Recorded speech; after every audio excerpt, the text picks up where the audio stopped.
नमस्कार मित्रांनो, आज आपण जाणून घेणार आहोत विश्वरत्न भारतरत्न डॉक्टर बाबासाहेब आंबेडकर यांचं जीवन आणि त्यांच्या जीवनातील जे बहुआयामी व्यक्तिमत्व होतं, ज्या व्यक्तिमत्वाचा आणि ज्या अभ्यासाचा आपला समग्र भारताला आज देखील उपयोग होत असतो, या अशा बहुआयामी व्यक्तिमत्वाचा डॉक्टर भीमराव रामजी आंबेडकर तथा डॉक्टर बाबासाहेब आंबेडकर 14 एप्रिल 1891 ते 6 डिसेंबर 1956 हे न्यायशास्त्रज्ञ, अर्थशास्त्रज्ञ, राजनीतितज्ञ,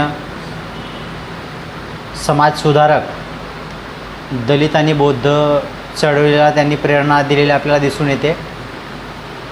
त्या लोकांविरुद्ध होणारा जो सामाजिक भेदभाव नष्ट करण्यासाठी जी चळवळ त्यांनी उभारली, तसेच महिलांच्या आणि कामगारांच्या हक्कांचे समर्थन त्यांनी केलं.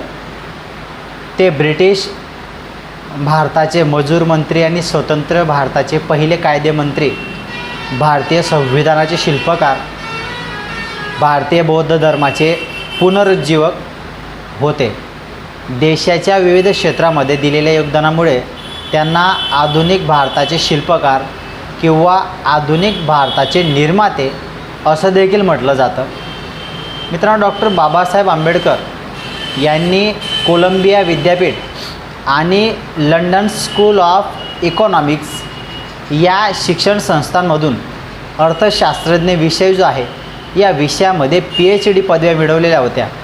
तसंच त्यांनी कायदा, अर्थशास्त्र आणि राज्यशास्त्र या विषयांवर विविध संशोधन देखील केलेलं होतं. त्यांच्या सुरुवातीच्या कारकिर्दीमध्ये ते एक अर्थशास्त्रज्ञ प्राध्यापक आणि उत्कृष्ट वकील म्हणून त्यांनी काम केलं. त्यानंतर त्यांनी सामाजिक आणि राजकीय क्षेत्रामध्ये देखील आपली छाप सोडली आणि भारताच्या स्वातंत्र्यासाठी प्रचारामध्ये विविध ज्या चर्चा होत्या त्या चर्चांमध्ये ते सामील झाले. वृत्तपत्रे प्रकाशित केलीत. दलितांसाठी राजकीय हक्कांचा आणि सामाजिक स्वातंत्र्याचा त्यांनी पुरस्कार केलेला आपल्याला दिसून येतो. तसंच आधुनिक भारताच्या जी निर्मिती आहे, या भारताच्या निर्मितीमध्ये डॉक्टर बाबासाहेब आंबेडकरांचं मोलाचं योगदान आपल्याला दिसून येतं. इसवी सन 1956 त्यांनी आपल्या लाखो अन्वयांसह बौद्ध धर्म स्वीकारला. मग धर्मांतरानंतर काही महिन्यांनीच त्यांचं निधन झालं. इसवी सन 1990च्या जवळपास मरणोत्तर त्यांना भारतरत्न हा सर्वोच्च नागरी जो सन्मान आहे, हा भारतरत्न सन्मान त्यांना प्रदान करण्यात आला. त्यांचा जन्मदिवस दरवर्षी आंबेडकरी जी जनता आहे ती भारतासह जगभरामध्ये साजरा केली जाते. 2012 द ग्रेटेस्ट इंडियन नावाच्या सर्वेक्षणामध्ये डॉक्टर बाबासाहेब आंबेडकरांची सर्वश्रेष्ठ भारतीय म्हणून निवड करण्यात आलेली आहे. डॉक्टर बाबासाहेब आंबेडकरांच्या स्मरणार्थ अनेक स्मारके, चित्रणे संस्कृतीत केलेली आपल्याला दिसून येतात. आणि डॉक्टर बाबासाहेब आंबेडकर ज्यावेळेस हे परदेशातून अर्थशास्त्रामध्ये डॉक्टरेट पदवी मिळवतात, तर हे पदवी मिळवणारे भारतातील एकमेव व्यक्ती म्हणजे डॉक्टर बाबासाहेब आंबेडकर होते. तसेच दक्षिण आशियामधून 2 डॉक्टर म्हणजे PhD आणि DSc ह्या पदव्या मिळवणारे दक्षिण आशियाई ते पहिले व्यक्तिमत्व होते. आंबेडकर हे त्यांच्या हयातीमध्ये भारतातील सर्वात प्रभावशाली आणि सर्वाधिक उच्च विद्याविभूषित असं व्यक्तिमत्व होतं. त्यांनी नोव्हेंबर 1896च्या जवळपास म्हणजे 27 वर्षाच्या कालखंडामध्ये मुंबई विद्यापीठ, कोलंबिया विद्यापीठ, लंडन स्कूल ऑफ इकॉनॉमिक्स आणि ग्रेज इन या शिक्षण संस्थांमधून उच्च शिक्षण ग्रहण केलं.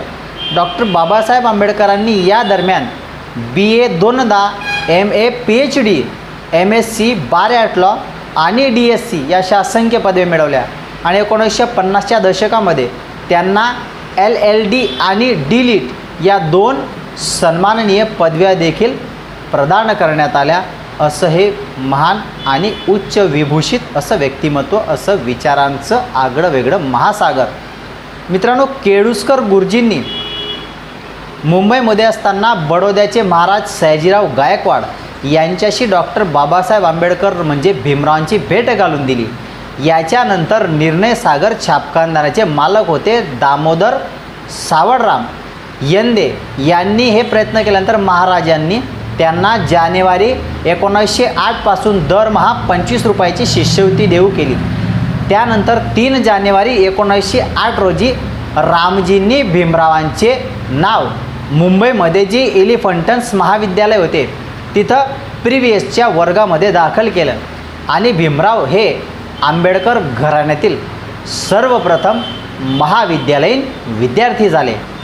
या काळामध्ये रामजी डबक चाळ जी होती ती सोडून इम्प्रूव्हमेंट ट्रस्टच्या चाळीमध्ये राहायला गेले. येथे भीमराव नियमित अभ्यास करत असायचे. महाविद्यालयामध्ये भीमरावांना इंग्लिश आणि फारसी हे विषयांमध्ये 75% जास्त गुण मिळायचे आणि तेथे जे इंग्लिशचे प्राध्यापक मुलर आणि फारसीचे प्राध्यापक होते KB इराणी हे डॉक्टर आंबेडकरांचे शिक्षक होते.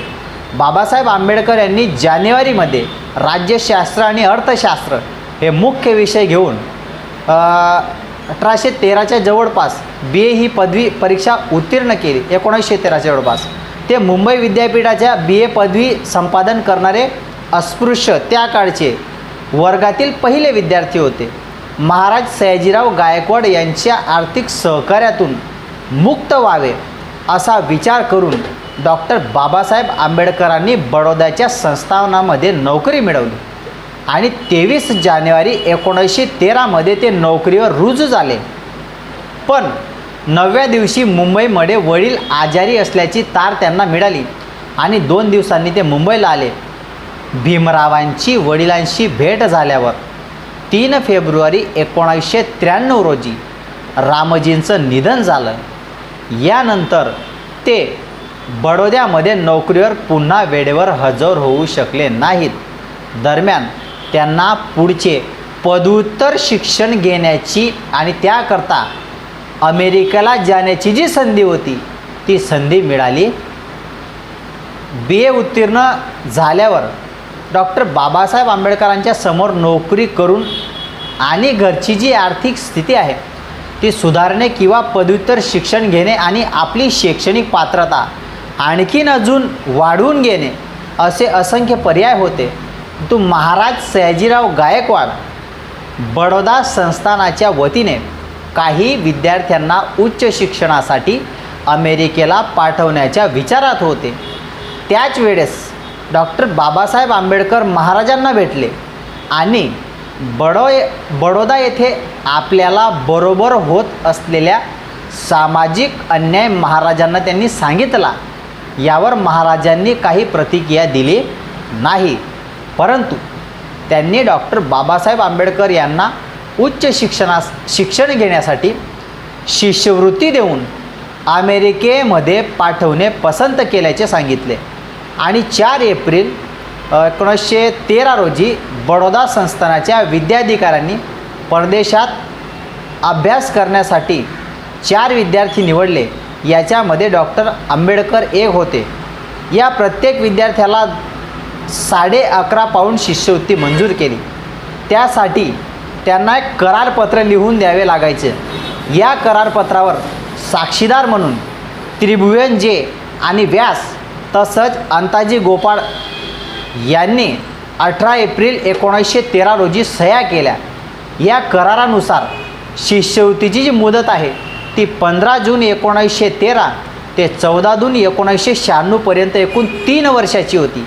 याच्यानंतर डॉक्टर बाबासाहेब आंबेडकर अमेरिकेला जाण्यासाठी मुंबईच्या बंदरातून SS अंकोना बोटीने प्रवास करून 21 जुलै 1913 रोजी दुपारच्या वेळेस अमेरिकेतील न्यूयॉर्क येथे पोहोचले.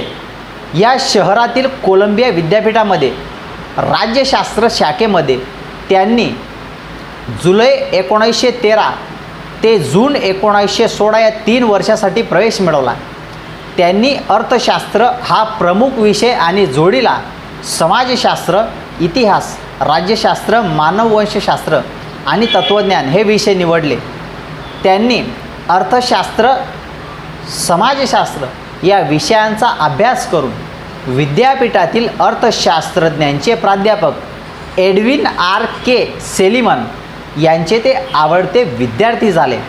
आणि मग हा जो दरम्यानचा काळ होता, या दरम्यानच्या काळामध्ये कोलंबिया विद्यापीठाच्या ग्रंथालयात लाला लजपतराय यांनी भीमरावांशी ओळख करून घेतली. डॉक्टर बाबासाहेब आंबेडकर यांच्याशी ओळख करून घेतली. भीमराव आंबेडकर या ग्रंथालयामध्ये सर्वांच्या अगोदर हजर असायचे आणि सर्वात शेवटी बाहेर पडणारे व्यक्ती असायचे. याची माहिती लाला लजपतराय यांना झाली होती. त्या अनुषंगाने त्यांची ओळख झाली आणि एकदा लाला लजपतराय डॉक्टर बाबासाहेब आंबेडकर यांचा अर्थशास्त्रज्ञ व समाजशास्त्र या संबंधित विषयावर संवाद सुरू असताना प्राध्यापक एडविन सेलिमन तेथे आले आणि तेही संवादामध्ये सहभागी झाले.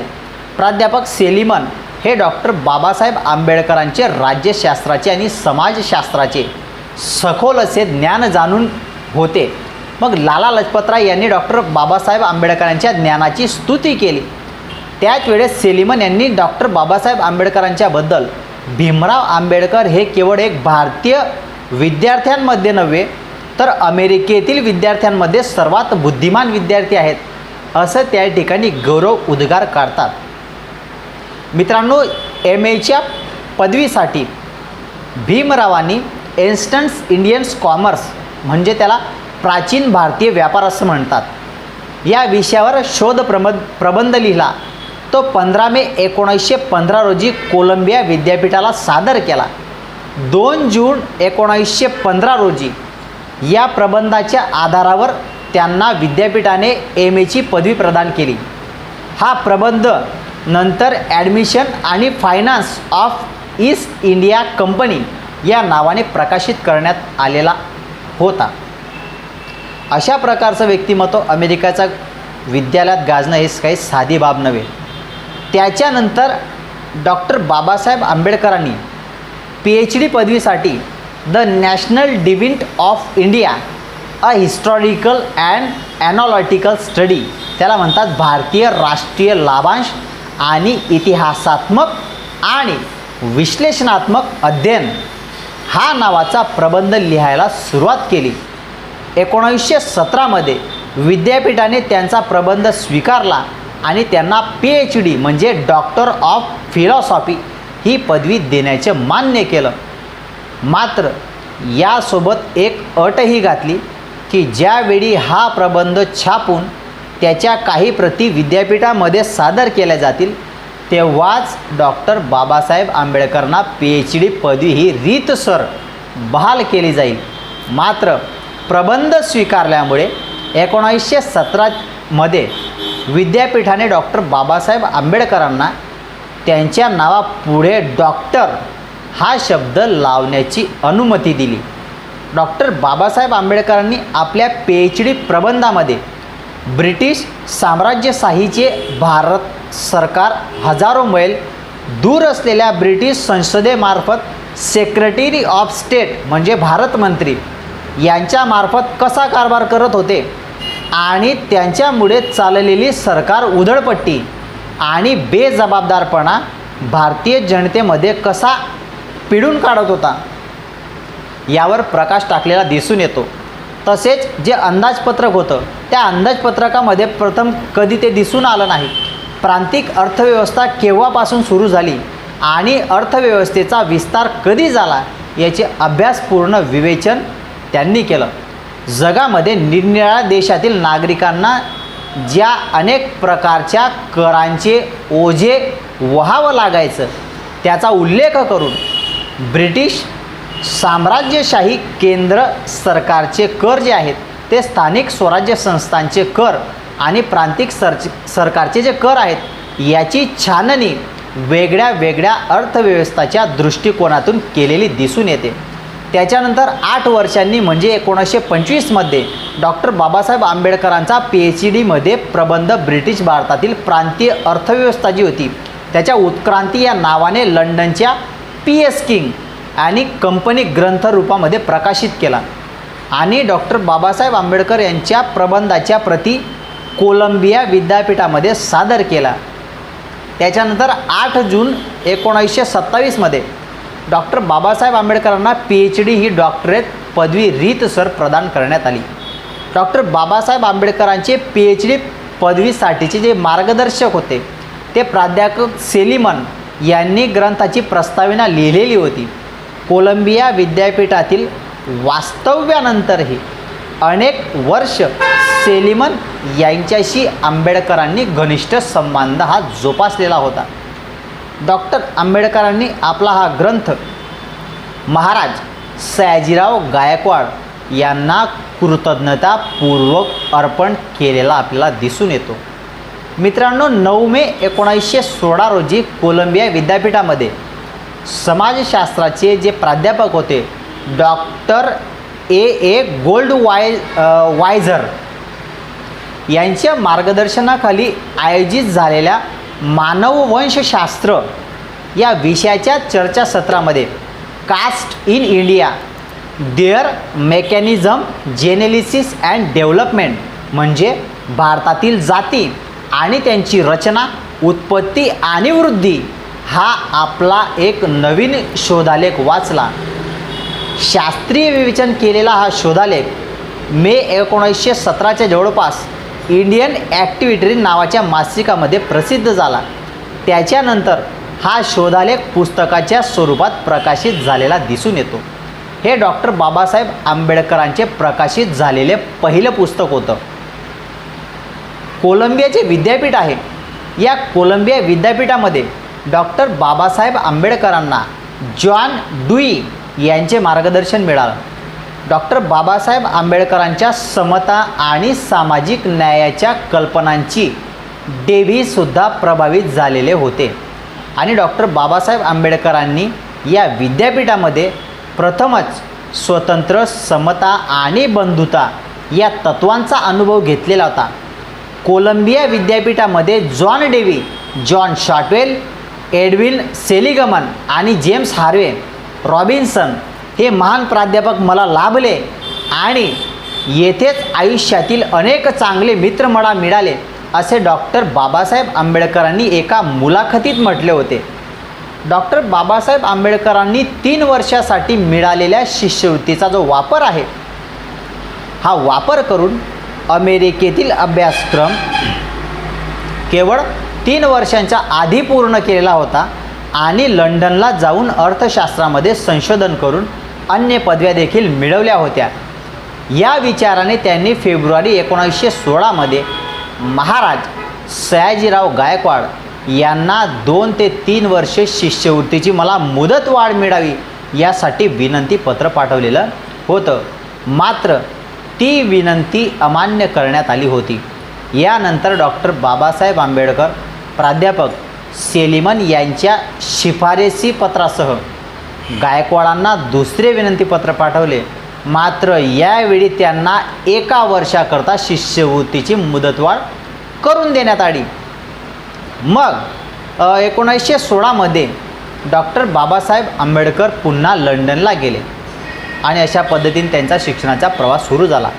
मित्रांनो, भारतातील वर्गलढ्याला आणि जातीअंत्याच्या लढाला आकार आणि दिशा देण्याचं भरीव जे काम कोणी केलं असेल तर ते विश्वरत्न डॉक्टर बाबासाहेब आंबेडकरांनी केलेलं दिसून येतं. जागतिक पातळीवर शोषणमुक्ती आणि समतेसाठी लढ्यांमध्ये डॉक्टर बाबासाहेब आंबेडकर एक प्रेरणादायी तारक ठरलेले आहेत.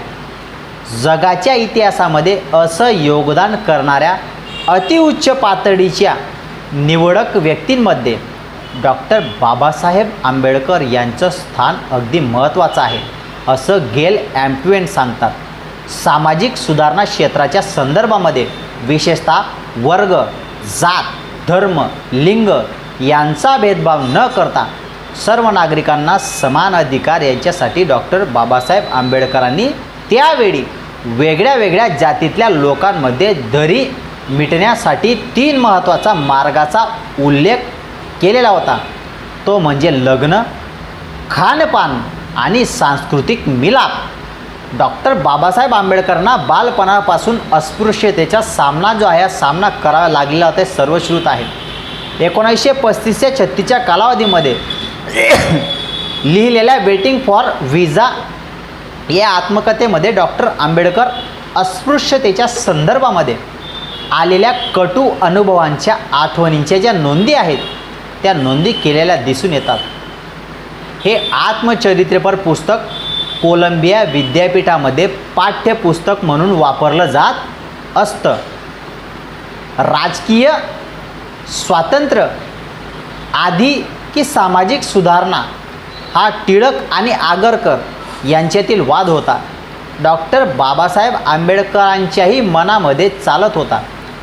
स्वातंत्र्योत्तर भारतामध्ये तत्कालीन अस्पृश्यांच्या स्वातंत्र्याला काहीच किंमत नसेल तर त्यातून अधिक गुंतागुंतीच्या समस्या निर्माण होऊ लागतील.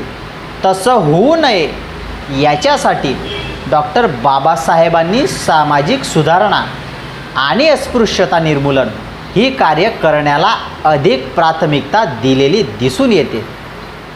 डॉक्टर बाबासाहेब आंबेडकर हे भारतातील ब्रिटिश सत्तेचे सुद्धा विरोधक होते. साऊथ बारो जो मताधिकार समितीसमोर साक्ष होता, या साक्षीमध्ये इंग्रज सरकारकडून भारतातील अस्पृश्य समाजाला राजकीय आणि सामाजिक स्वरूपाचे हक्क आहेत ते 1919 पर्यंत मिळालेले नव्हते. परंतु ज्यावेळी साऊथ बारो अध्यक्ष असलेली मताधिकार समिती जेव्हा मुंबई प्रांतामध्ये आली तेव्हा सिडनहॅम महाविद्यालयामध्ये प्राध्यापक असताना 27 जानेवारी 1919च्या जवळपास अस्पृश्यांच्या प्रतिनिधी म्हणून गव्हर्मेंट ऑफ इंडिया ॲक्ट 1919 बाबत साऊथ बारो जो मताधिकार आहे हा मताधिकार समितीसमोर साक्ष दिली आणि समितीला आपल्या मागण्याचे 50 पृष्ठांचे छापील निवेदन डॉक्टर बाबासाहेब आंबेडकरांनी दिले. त्यात त्यांनी अस्पृश्यांना मतदानाचा हक्क पाहिजे, त्यांना निवडणुकीसाठी उभे राहता आले पाहिजे, त्यांच्या मतदारांना स्वातंत्र्य मतदारसंघ पाहिजे, अस्पृश्यांचे अस्पृश्य प्रतिनिधी अस्पृश्य मतदारांनीच निवडले पाहिजेत आणि अस्पृश्यांच्या मतदारसंघात अस्पृश्यांना लोकसंख्येच्या प्रमाणात जागा दिल्या पाहिजेत. यासारख्या असंख्य मागण्या त्या ड्राफ्टमध्ये होत्या.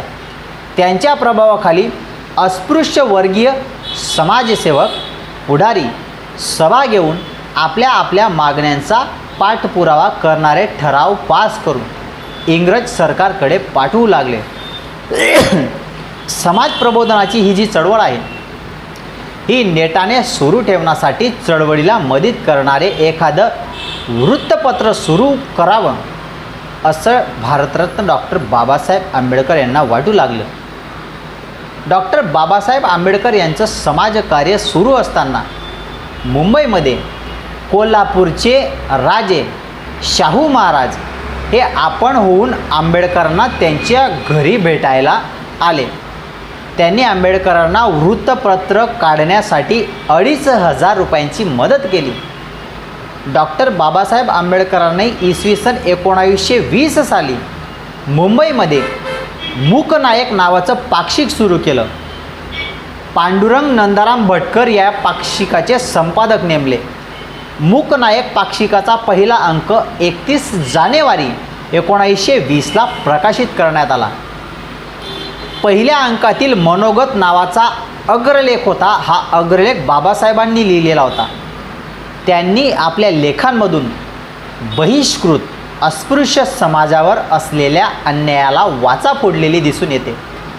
हा अन्याय कमी करण्यासाठी सरकारला काही उपाययोजना सुचवल्या. अस्पृश्यांचा उद्धार होण्यासाठी त्यांनी सत्ता मिळवणे हे गरजेचं आहे असं डॉक्टर बाबासाहेब आंबेडकर यांना वाटत होतं. डॉक्टर आंबेडकरांनी 5 जुलै 1919मध्ये आपले अपूर्ण राहिलेलं शिक्षण पूर्ण करण्यासाठी इंग्लंडमध्ये गेले.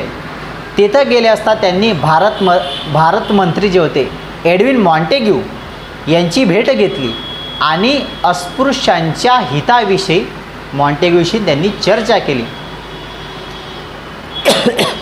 अस्पृश्यांच्या परिषदामधील सहभाग डॉक्टर बाबासाहेब आंबेडकरांच्या आदेशानुसार त्यांचे अनुयायी आणि अस्पृश्य जे लोक होते ठिकठिकाणी त्या ठिकाणी सभा घेऊ लागले, आंदोलन करू लागले आणि राजकीय हक्कांच्या मागण्यांच्या इंग्रज सरकारकडे मागण्या त्या ठिकाणी करायला लागले.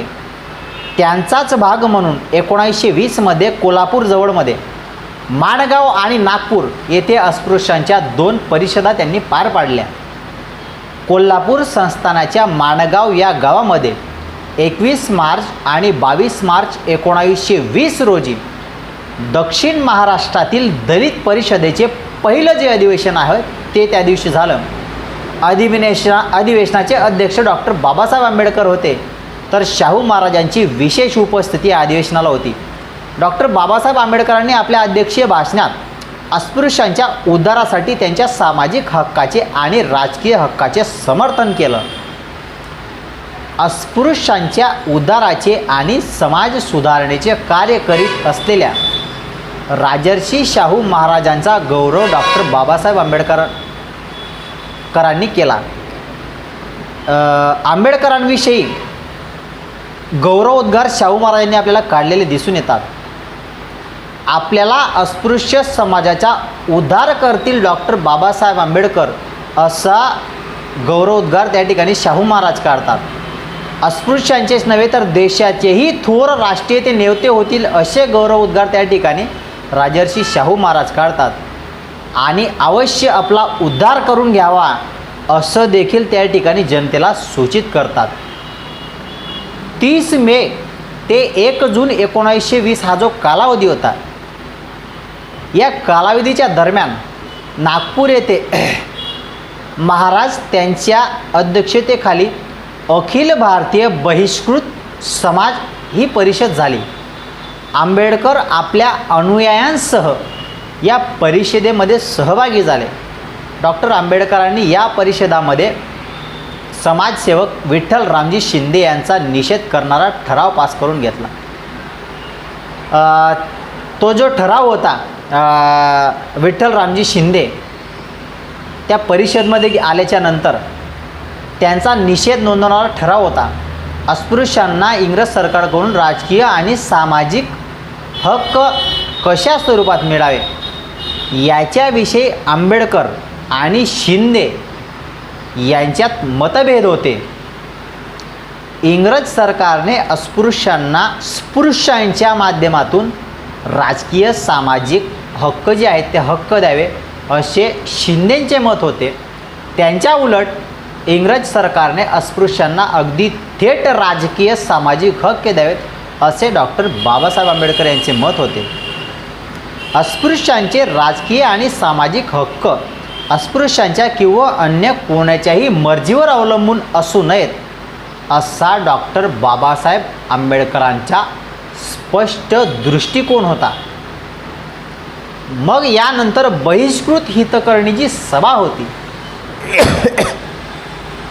ही बहिष्कृत हितकर्णी सभा डॉक्टर बाबासाहेब आंबेडकर यांनी अस्पृश्य आणि मागासवर्गीय समाजाच्या उत्थानासाठी 9 मार्च 1924 रोजी दामोदर हॉलमध्ये त्यांच्या सहकार्यासोबत बैठक घेऊन बहिष्कृत हितकर्णी सभा नावाची संस्था स्थापन करण्याचा निर्णय घेतला.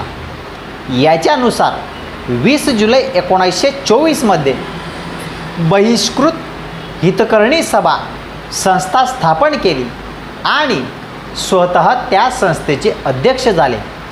संस्थेचे ध्येय कार्य सूचित करण्यासाठी शिका, संघटित व्हा आणि संघर्ष करा हे क्रियावाचक अज्ञानवाचक शब्द स्वीकारण्यात आले. भारतीय समाजातील सामाजिक आणि राजकीय दृष्ट्या तळागाळातील असलेल्यांना इतरांच्या बरोबरीस आणणे हे या सभेचे ध्येय होते. अस्पृश्यांना नसलेल्या नागरी, सामाजिक आणि राजकीय हक्कांच्याबद्दल त्यांच्यामध्ये जागृती निर्माण करणं हा या सभेचा उद्देश होता. बाबासाहेब आंबेडकरांनी सायमन कमिशनकडे एक पत्र सादर केलं होतं. यामध्ये मागासवर्गीयांसाठी नामनिर्देशित केलेले ज्या तत्वावर जागा आहेत त्या आरक्षित ठेवण्याच्या संदर्भात त्यांनी मागणी केली होती. तसंच भूदल असेल, नौदल असेल, पोलीस खाते असेल या ठिकाणी मागासवर्गीयाची भरती करण्यासंदर्भात त्यांनी मागणी केलेली होती. सभेमार्फत अस्पृश्यांच्या कल्याणासाठी शाळा, वसतिगृह, ग्रंथालय हे सुरू करण्यात आलेली होती. या संस्थेमध्ये पदाधिकाऱ्यांच्या सोबत अस्पृश्य आणि पुरुष समाजातील व्यक्ती देखील होत्या. स्पृश्य समाजाचे जे लोक जातीयतेचे आणि अस्पृश्यतेचे उच्चाटन करू शकतात त्यांचे सहकार्य अवश्य घ्यावे असा डॉक्टर बाबासाहेब आंबेडकरांचा विचार होता. बहिष्कृत हितकर्णी सभेने अस्पृश्यांमध्ये शिक्षण प्रसार करणे आणि वाचनालय सुरू करणे, विद्यार्थी वसतिगृह त्यांनी काढलं. हे जे कर्तव्य आहे ते कर्तव्य स्वीकारलं. या संस्थेमार्फत सोलापूरमध्ये 1925मध्ये जळगाव, पनवेल, अहमदाबाद, ठाणे या अनेक ठिकाणी वसतिगृह त्या ठिकाणी सुरू करण्यात आली.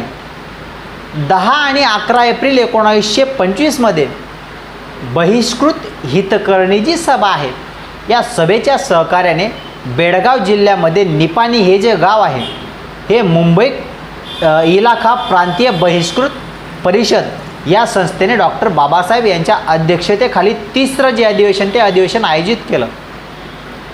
आंबेडकरांनी सामाजिक सुधारणांसाठी तयार व्हा असा संदेश देणारे एक भाषण केलं. त्यावर प्रभावित होऊन अस्पृश्यांनी बेळगाव येथे मुलांचे वसतिगृह सुरू केलं आणि 1929च्या कालावधीमध्ये हे वसतिगृह धारवडला हलवण्यात आलं. डॉक्टर बाबासाहेब आंबेडकरांनी बहिष्कृत हितकर्णी सभा जी आहे या सभेतर्फे मुंबई राज्य सरकारकडे मागणी केली की मुंबई राज्य सरकारतर्फे मुंबई राज्य कायदे मंडळावर म्हणजेच विधिमंडळावर सदस्य म्हणून अस्पृश्य समाजाचे 2 प्रतिनिधी नेमण्यात यावेत. त्यांची ही मागणी जी आहे ती मान्य करून 1926च्या डिसेंबरमध्ये मुंबई कायदे मंडळावर डॉक्टर बाबासाहेब आंबेडकर व पुरुषोत्तम सोलंकी यांना नेमण्यात आलं. 1 जानेवारी 1818मध्ये भीमा कोरेगाव येथे ब्रिटिश आणि पेशव्यांमध्ये जी लढाई झाली होती या लढाईमध्ये ब्रिटिशांकडून बहुतांश बहुजन समाजाचे शूरवीर सैनिक लढले होते, महार सैनिक लढले होते. 1 जानेवारी 1827 रोजी पुणे जिल्ह्यातील भीमा कोरेगाव येथे विजयस्तंभाला डॉक्टर बाबासाहेब आंबेडकरांनी आपल्या सहकाऱ्यांच्या सोबत मानवंदना दिलेली दिसून येते. यावर्षी स्मृती दिवस त्या ठिकाणी अभिवादन करण्यात आलं. त्यांनी महार बटालियनच्या शौर्याचं कौतुक त्या ठिकाणी केलं. डॉक्टर बाबासाहेब आंबेडकरांच्या भेटीनंतर त्यांच्या अनुयायांनी मोठ्या मोठ्या प्रमाणावर विजयस्तंभाला भेट द्यायला सुरुवात केलेली आहे. महार लोक आपल्यावर असलेल्या किंवा अन्यायाचा विरोध म्हणून पेशव्यांच्या म्हणजेच ब्राह्मणी प्रशासनाविरुद्ध ब्रिटिश सैन्याचा भाग म्हणून लढले. त्यांचा आणि त्या दिवसाच्या स्मृतीप्रित्यर्थ महार बटालियनच्या शौर्याचे जे प्रतीक आहे ते ब्रिटिशांनी भीमा नदीच्या तीरावर भीमा कोरेगाव येथे विजयस्तंभ उभारला. डॉक्टर बाबासाहेब आंबेडकर यांनी भीमा कोरेगावला जाऊन दलितांचे म्हणजे बहुजनांचे स्वाभिमानाचे प्रतीक बनवलं. 25 डिसेंबर 1927ला महाड येथे त्या दिलेल्या भाषणामध्ये अस्पृश्यांना उद्देशून म्हणाले की तुम्ही वीरांची संतान आहात. ही गोष्ट काल्पनिक नाही. भीमा कोरेगावला जाऊन बघा, तुमच्या पूर्वजांची नावे तेथे विजयस्तंभावर कोरलेली आहेत. तो पुरावा आहे की तुम्ही भेड बकरीची संतान नव्हून सिंहाचे छावे आहात. या उद्घोषाने डॉक्टर बाबासाहेब आंबेडकर ऊर्जेचे प्रेरणास्रोत जागवताना दिसून येतात. डॉक्टर बाबासाहेब आंबेडकर मुंबई प्रांतिक विधान परिषदेचे सदस्य असताना इसवी सन 1927च्या सुमारामध्ये त्यांनी पिण्याच्या पाण्यासाठी हिंदू देवळांमध्ये प्रवेशांसाठी चळवळीचे अनेक मोर्चे काढायला सुरुवात केली. संपूर्ण देशांमध्ये ठिकठिकाणी अस्पृश्यांना सार्वजनिक पाणवठ्यावर त्या ठिकाणी पाणी भरण्याचा किंवा त्यांना पाणी पिण्याचा अधिकार नव्हता. 4 ऑगस्ट 1923 रोजी ब्राह्मणोत्तर पक्षाचे जे नेते होते आणि मुंबई कायदेमंडळाचे सभासद असलेले समाजसुधारक होते राव बहादूर सीताराम केशव बोले यांनी मुंबई प्रांताच्या विधिमंडळामध्ये सार्वजनिक निधीतून बांधलेली किंवा शासकीय नियमातून बनवलेल्या संस्थांनी प्रशासित केलेली सार्वजनिक शाळा, न्यायालय, कार्यालय, दवाखाने, सार्वजनिक पाण्याची ठिकाणे म्हणजे पाणवठे, विहिरी, धर्मशाळा यांचा वापर करण्यास परिषदेने अस्पृश्य वर्गांना परवानगी असावी असा ठराव मंजूर करून घेतला. राव बहादूर बोले यांनी 5 ऑगस्ट 1923 रोजी मुंबई विधिमंडळामध्ये ज्या पहिल्या नगरपालिका आणि जिल्हा मंडळे पहिल्या ठरावाची अंमलबजावणी करणार नाहीत त्यांना सरकारतर्फे काही दिलं जाणार नाही, पंचवार्षिक अनुदान बंद करण्यात यावे असा दुसरा ठराव मांडला. आणि या ठरावानुसार महाडच्या नगरपालिकेने आपल्या ताब्यामधील 14 तळं अस्पृश्यांना खुलं करण्याचं जाहीर आवाहन केलं. परंतु सनातनी अस्पृश्यांना तळ्यातून पाणी भरू दिलं नाही आणि अस्पृश्यांना त्यांचे हक्क मिळवून देण्यासाठी आंबेडकरांनी 20 मार्च 1927 येथे स्वतःच्या अध्यक्षतेखाली कुलाबा जिल्ह्यामध्ये बहिष्कृत परिषद अधिवेशन पहिलं अशा नावाखाली परिषद भरवली. 20 मार्च 1927ला महाडला हे आंदोलन सुरू करण्याचे निश्चित केलं. या कुलाबा परिषदेमध्ये सुरेंद्र चिटणीस, संभाजी गायकवाड, अनंत चित्रे, रामचंद्र मोरे, गंगाधर पंत सहस्रबुद्धे आणि बापूराव जोशी हे दलितोत्तर आणि काही समविचारी पुढारलेले या परिषदेमध्ये अस्पृश्यतेच्या धिक्कार करून पुढील ठराव पास करण्यासाठी सहमत झाले. आंबेडकरांनी आपल्या अध्यक्षीय भाषणातून माणुसकीचे आणि सन्मानाचे जीवन जगण्याचा संदेश त्या ठिकाणी त्या काळचे दलित, अस्पृश्य म्हणजे आजचे बहुजन यांना केलेला आपल्याला दिसून येतो. 20 मार्च 1927 रोजी त्यांच्या नेतृत्वाखाली सर्वांनी 14 तळ्याकडे कूच केली. डॉक्टर बाबासाहेब आंबेडकरांनी सर्वप्रथम 14 तळ्याचे पाणी आपल्या हातांच्या ओंजळीमध्ये घेतले आणि ते प्राशन केले. याच्यानंतर सर्व आंदोलनकर्त्यांनी डॉक्टर बाबासाहेब आंबेडकर यांचं अनुकरण केलं आणि अनुकरण करून ते 14 तळ्याचं पाणी ग्रहण करू लागले, प्राशन करू लागले. ही घटना महाडमधील रूढीवादी संशयास्पदी सनातन्यांनी सहन झाली नाही. त्यांनी दलितांसाठी भोजनामध्ये माती मिसळली, दगड त्या ठिकाणी मारले, झुंडीने येत दलितांवर लाठ्या काठ्यांनी त्या ठिकाणी हल्ले करायला सुरुवात केली. आंदोलनकाली अस्पृश्यांना प्रतिहल्ला करू नका असे आवाहन त्या ठिकाणी करण्यात आलं. अस्पृश्यांना जबर मानहान त्या ठिकाणी करण्यात आलेली होती मित्रांनो, परंतु खूप लोक याच्यामध्ये जखमी झाले. अस्पृश्यांचे तळे बाटवले असं म्हणून 14 तळ्यामध्ये गोमूत्र टाकलं गेलं आणि तळ्याचे ब्राह्मणांकडून शुद्धीकरण करण्यात आलं. सरकारच्या प्रतिनिधींनी हल्लेखोर स्पृश्यांना अटक करून त्यांच्यावर खटला चालू केला. या आंदोलनाद्वारे आंबेडकरांनी आपला कायदेशीर नागरी मानवी हक्क अंमलात अस्पृश्यांबरोबर सामूहिक रीतीने 14 तळ्याचे पाणी पिण्याचे आंदोलन यशस्वी केलं. याच्यामध्ये त्यांना संभाजी गायकवाड, विश्राम सदावकर, रामचंद्र मोरे, शिवराम जाधव, केशव आणि गोविंद्र आड्रेकर अशा अनेक अस्पृश्य कार्यकर्त्यांचे तसेच अनंत विनायक असतील, सुनीता टिपणीत असतील, गंगाधर निळकंठ असतील असे स्पृश्य समाजसेवक काही त्या काळचे संबंधित यांचे देखील सहकार्य मिळालं. स्पृश्य अस्पृश्य हा भेदभाव जो आहे हा संपवून सामाजिक समता प्रस्थापित करणे हे आंबेडकरांच्या सामाजिक क्रांतीचे आंदोलनाचं पहिलं प्रमुख ध्येय ठरलं. डॉक्टर बाबासाहेब आंबेडकर हे स्त्रीमुक्तीचे पक्के समर्थक होते. त्यांच्यावर तथागत गौतम बुद्धांच्या शिकवणीचा आणि राष्ट्रपिता महात्मा ज्योतिबा फुलेंचा कार्याचा अत्यंत प्रभाव होता. डॉक्टर बाबासाहेबांच्या मते बुद्ध हेच स्त्री स्वातंत्र्याचे आद्य पुरस्कर्ते होते. जेथे ज्येष्ठ समाजसेवक कार्यकर्त्या डॉक्टर रूपा बोधी यांच्या मते भारतीय स्त्रीमुक्तीची जी खरी वैचारिक बैठक आहे ती बुद्धांच्या भक्कम समतावादी तत्त्वज्ञानाच्या पायावर उभी आहे. बाहेरून आयात केलेल्या एखाद्या जेंडर बेस्ड विचारावरती नाही.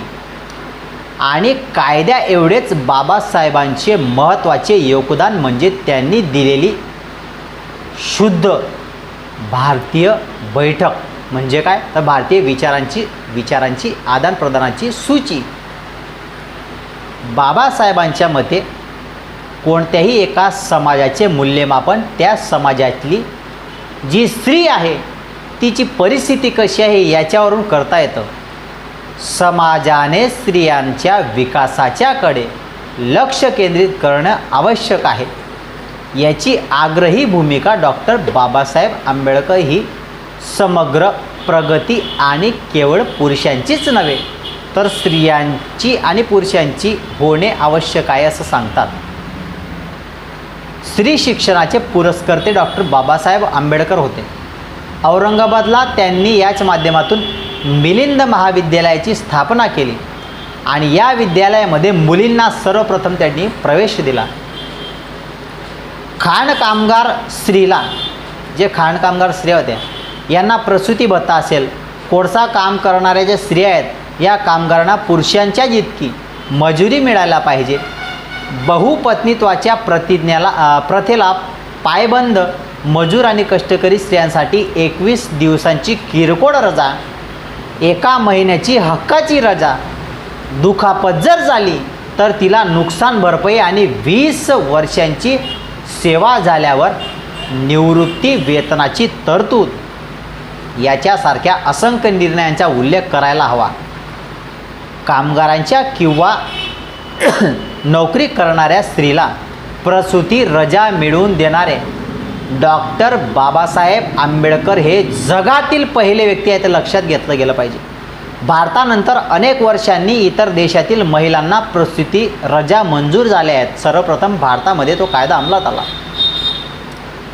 बाबासाहेबांनी 1947 मध्ये कायदेमंत्री असताना हिंदू संहिता विधेयक जे आहे हे विधेयक हिंदू कोडबिल प्रस्ताव लोकसभेत मांडला. अस्पृश्यतेचे उच्चाटन, लग्नासंबंधातली स्त्री पुरुष समानता, स्त्रियांना काडीमोड घेण्याचा अधिकार, वारस हक्काचे लाभ स्त्रियांना देण्याची तरतूद या तत्वांच्या याच्यामध्ये समावेश होता. बाबासाहेबांच्या मते सामाजिक न्यायाचा जो लढा आहे हा लढा यशस्वी होण्यासाठी हिंदू समाजाच्या वैयक्तिक कायद्यामध्ये व्यवस्था आणि पुरुषप्रधानता यांना नकार देऊन समान आणि वैयक्तिक संबंधांची जी पायाभरणी आहे ही करणं आवश्यक होतं. या विधेयकाला प्रारंभी पंडित जवाहरलाल नेहरू यांचा पाठिंबा होता, पण काँग्रेसमधल्या काही सनातनी मंडळींचा टोकाचा याला विरोध होता. निवडणुकांमुळे नेहरूंना प्रतिगामी शक्तींच्या समोर हार पत्करावी लागली आणि हिंदू कोडबिल जे होतं हे हिंदू कोडबिलाच्या विरोधामध्ये सरदार वल्लभभाई पटेल आणि डॉक्टर राजेंद्र प्रसाद हे प्रमुख होते. संविधानामध्ये आर्थिक प्रश्नांवर समान अधिकाराची जी तत्त्व आहेत ही समाविष्ट करून अपेक्षित परिणामकारक होणार नाहीत, तर त्यासाठी हिंदू संहितेमध्ये सुधारणा करण्याची गरज आहे असं त्यांचं मत होतं. जातीय अन्याय आणि स्त्रियांवर होणारे जे अन्याय आहेत या मागची मूळ जी कारणं आहेत ती कारणं एकमेकांमध्ये गुंतलेले आहेत याविषयी बाबासाहेब आंबेडकर ठाम होते. घटनेला समांतर अशी परिपूर्ण हिंदू संहिता असावी अशी त्यांची इच्छा होती, पण तसं होऊ शकलं नाही. ज्या मतदानाच्या अधिकारासाठी युरोपमधल्या स्त्रियांना संघर्ष करावा लागला, तो अधिकार भारतीय स्त्रियांना न मागता मिळाला आहे ही बाबासाहेबांची देण आहे. त्यांनी कुटुंबाचे योग्य नियोजन जे आहे ते स्त्रियांशी निगडीत असल्याची जी भूमिका आहे ही डॉक्टर बाबासाहेब आंबेडकरांनी स्पष्ट केलेली आपल्याला दिसून येते. बाबासाहेबांनी आपली जी चळवळ आहे या चळवळीमध्ये स्त्रियांना आवर्जून सहभागी करून घेतलं होतं. 1927मध्ये महाडचा चौदार तळ्याचा जो सत्याग्रह झाला होता आणि 1930ला नाशिकचा जो काळाराम मंदिर सत्याग्रह झाला होता. 1942च्या नागपूरच्या महिला परिषदेमध्ये स्त्रिया ज्या आहेत त्या मोठ्या प्रमाणामध्ये सहभागी झालेल्या होत्या. लग्न ही मुलीच्या प्रगतीमधली अडचण असून मुलीवर ते लादले जाऊ नये. लग्नानंतर पत्नी ही नवऱ्याची मैत्रीण आणि समान अधिकार असलेली सहचरणी असायला हवी असं डॉक्टर बाबासाहेब आंबेडकरांचं मत होतं. याबाबत पुरुषांचं मत घेतलं जातं, तेवढंच स्त्रियांचंही नवरांविषयी योग्य मत असावं असंही ते स्त्रियांना उद्देशून म्हटलात. एकमेकांच्या आवडीनिवडी लक्षात घेतलं पाहिजे किंबहुना समजूतदारीची भूमिका त्या ठिकाणी अभ्यासाच्या दृष्टिकोनातून मांडली गेली पाहिजे असं म्हणतात. स्त्रियांनी आपले हक्क मिळवण्यासाठी स्वतः देखील पुढे यायला हवे असा विचार डॉक्टर बाबासाहेब आंबेडकर मानतात. डॉक्टर बाबासाहेब आंबेडकर भारतीय स्त्रियांसाठी यांचे अनेक कार्य आहेत, परंतु अनेक उच्चभ्रू बहुजन समाजातल्या स्त्रिया बाबासाहेबांच्या या कार्याविषयी अनभिज्ञ आहेत ही शोकांतिकेची बाब आहे. हे जाणून घ्यायला ते तयार नाहीत.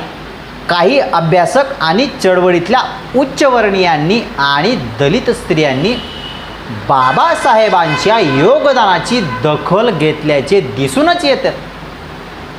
बाबासाहेबांनी केवळ दलित स्त्रियांचा विचार केला नाही, तर त्यांनी समस्त स्त्री वर्गाचे प्रश्न ऐरणीवर आणलेले आपल्याला दिसून येतात. हिंदू कोडबिलाच्या माध्यमातून सदन उच्चभ्रू स्त्रियांचे कल्याण होणार होते. हिंदू कोडबिलामध्ये सुचवलेल्या उपाययोजना पुढे कायद्याच्या रूपाने अंमलात आल्या. त्याचाच लाभ दलित बहुजन स्त्रियांपेक्षा उच्चवर्णीय स्त्रियांनाच अधिक प्रमाणामध्ये झालेला या ठिकाणी आहे. डॉक्टर बाबासाहेब आंबेडकर जाती व्यवस्था जी होती मित्रांनो, या जाती व्यवस्थेच्या विरोधामध्ये कायम आपल्याला लढत असताना दिसून आलेले आहेत. यासोबत भारताच्या स्वातंत्र्य लढ्यामध्ये त्यांचा सहभाग होता. सर्व भारतीय समाजांच्या विकासासाठी ते कार्यरत होते. 1930 ते 32 हा जो 2 ते 3 वर्षाचा कालावधी होता, यामध्ये गोलमेज परिषदांमध्ये त्यांनी अस्पृश्यांच्या हक्कांची आणि भारताच्या स्वातंत्र्याची मागणी केली होती. पहिल्या गोलमेज परिषदेमध्ये बाबासाहेबांचे भाषण ऐकल्यानंतर महात्मा गांधींनी त्यांना उच्च दर्जाचे देशभक्त असं म्हटलं आहे. आपल्या PhD आणि DSc या प्रबंधातून त्यांनी ब्रिटिशांनी भारताच्या चालवलेल्या आर्थिक जे शोषण आहे या शोषणावर विस्तृत विश्लेषण केलं आणि वार केलेले दिसून येतात. बाबासाहेब आंबेडकरांवर मसुदा समितीचे अध्यक्ष म्हणून भारतीय संविधानाच्या निर्मितीच्या वेळेस जबाबदारी सोपवण्यात आलेली होती. याशिवाय संविधान सभा जी आहे या संविधान सभेच्या मूलभूत अधिकारांच्या जी समिती आहे, अल्पसंख्याक उपसमिती, सल्लागार समिती, ध्वज समिती, संघराज्य अधिकार समिती, संघराज्य घटना समिती आणि प्रांतिक घटना समिती अशा अनेक समित्यावर सदस्य म्हणून डॉक्टर बाबासाहेब आंबेडकरांनी काम केलं आहे. भारतीय राज्यघटनेच्या निर्मितीमध्ये डॉक्टर बाबासाहेब आंबेडकरांचा मोठा नव्हे सिंहाचा एक हात आहे. आंबेडकरांना भारतीय राज्यघटनेचे शिल्पकार याच्याचमुळे म्हटलं जातं. भारतीय संविधानाचे जे निर्माते आहेत, जगातली एवढी मोठी राज्यघटना त्यांनी तयार केली, म्हणून त्यांना आपण भारतीय घटनेचे घटनाकार असं म्हणलो. एप्रिल 1946मध्ये जेव्हा नवीन प्रांतिक सरकारच्या कामकाजाला सुरुवात झाली, त्यावेळेस ब्रिटिश सरकारने भारताचा स्वातंत्र्य देऊ केले होतं.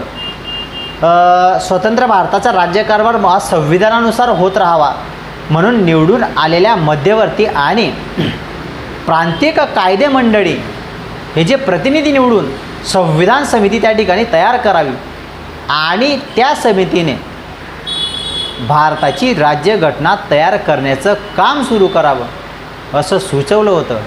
त्याचप्रमाणे मध्यवर्ती आणि प्रांतिक कायदे मंडळींनी संविधान समितीचे प्रतिनिधींना निवडण्याचं काम त्या ठिकाणी सुरू केलं. 16 मे 1946 रोजी भारतमंत्री पेथिक लॉरेन्स स्टॉफर स्क्रिप्स आणि A.V. अलेक्झांडर या ब्रिटनच्या मंत्रिमंडळाने भारतातील घटना परिषदाचे म्हणजे संविधान समितीच्या निवडणूक प्रक्रियेचा तपशील जाहीर केला. या तपशिलानुसार घटना परिषदेची जी निवडणूक आहे ती प्रांतीय विधानसभांच्या सदस्यांची केलेल्या मतदानानुसार निवडलेले 1946मध्ये पार पडली आणि घटना परिषदेच्या एकूण 296 सदस्यांपैकी 175 सदस्य काँग्रेस पक्षाचे होते, तर 30 काँग्रेसच्या पाठिंब्यावर निवडून आले होते. मुस्लिम लीगतर्फे निवडून आलेल्या 73 सदस्यांनी घटना परिषदेवर बहिष्कार घातल्यामुळे उरलेल्या 223 सदस्यांमध्ये काँग्रेस पुरस्कृत सदस्य एकूण 205 झालेले होते. याच्यामुळे घटना परिषदेवर काँग्रेसचं प्रभुत्व जास्त होतं. मुंबई कायदेमंडळामध्ये डॉक्टर आंबेडकरांच्या शेड्यूल्ड कास्ट ऑफ फेडरेशन निवडून आलेले ते सभासद नव्हते. त्याच्यामुळे डॉक्टर बाबासाहेब आंबेडकर काँग्रेसच्या सहकार्याशिवाय मुंबई कायदेमंडळातून घटना समितीचे प्रतिनिधी होऊच शकत नव्हते. म्हणून मुंबई कायदेमंडळाच्या काँग्रेसच्या सभासदांनी घटना समितीचे सभासद म्हणून बॅरिस्टर मुकुंद जयकर आणि मान्य मुन्शी या दोघांची निवड केली. त्यामुळे डॉक्टर आंबेडकरांना बंगाल प्रांताच्या कायदेमंडळामध्ये सभासदांचे सहकार्य घ्यावं लागलं. हा मुद्दा मला लक्षात घ्यावा लागेल. आंबेडकरांनी बंगालमधून निवडून येण्याचा जो प्रयत्न केला तेथे सर्व हिंदूंसाठी त्या ठिकाणी 18 जागा होत्या, मुस्लिम समाजासाठी त्या ठिकाणी 33 जागा, अँग्लो इंडियन यासाठी 1 जागा होती, भारतीय ख्रिश्चनांसाठी प्रत्येकी 1 जागा आणि अनुसूचित जातीसाठी 7 जागा, अशा एकूण 60 एवढ्या जागा होत्या. घटना परिषदेमध्ये सदस्यांची संख्या निवडून ही प्रमाणशीर प्रतिनिधित्व पद्धतीनुसार घेण्यात यावी. बंगालमधून घटना परिषदेमध्ये निवडून येण्यासाठी पहिल्या क्रमांकाची पसंतीची 4 मते असा त्या ठिकाणी तो कोटा ठरवण्यात आलेला होता. आंबेडकरांना पहिल्या 4 क्रमांकाच्या पसंतीची 5 मते मिळाल्यामुळे ते विजयी झाले आणि भारतमंत्री पॅथिक लॉरेन्स प्रधान क्लेमेंट ॲटलीला लिहिलेल्या पत्रात ते असं म्हणतात, बंगालमधील दलित वर्गावर डॉक्टर बाबासाहेब आंबेडकरांचा प्रभाव आहे, ते कोणीही नाकारणार नाही. बंगाल विधानसभेमध्ये अनुसूचित जातीचे 25 सदस्य आहेत. या सर्व उमेदवारांनी डॉक्टर आंबेडकरांना मते दिली. याचसोबत काही अँग्लो इंडियन सदस्यांनी त्यांना मतं दिली.